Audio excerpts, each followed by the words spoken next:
Betting apps అంశంపై విచారణ జరుగుతుంది. బెట్టింగ్ యాప్స్ అంశం కోర్టు పరిధిలో ఉంది.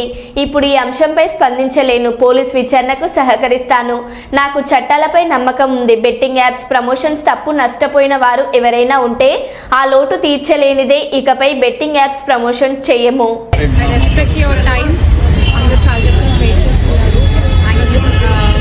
ఇన్వెస్టిగేషన్ జరుగుతోంది, మీ అందరికీ తెలుసు. విషయం కోర్టులో ఉంది. సో దీని గురించి ప్రస్తుతము మాట్లాడడం అన్అఫీషియల్ అవుతుంది. ఆ విషయం నాకంటే బాగా మీకే తెలుసు. సో డెఫినెట్గా మేము ఇన్వెస్టిగేషన్కి కోఆపరేట్ చేస్తున్నాము.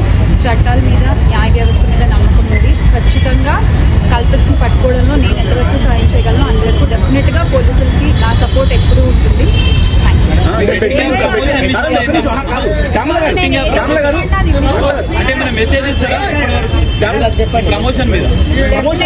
డెఫినెట్ గా ఇది తప్పు. అండ్ ఆ కుటుంబాలకు ఎవరైతే నష్టపోయారో వాళ్ళకు కూడా ఖచ్చితంగా ఆ లోటు ఎవరు తీర్చలేనిది. ఇంకా ముందు ఇలాంటివి ఏమీ జరగకుండా తీసుకోవాల్సిన బాధ్యత మన అందరిపై ఉంది. ఇది ఒక రెస్పాన్సిబుల్ సిటిజన్ గా చెప్తున్నాను. బ్యాంక్ స్టేట్మెంట్ ఏమన్నా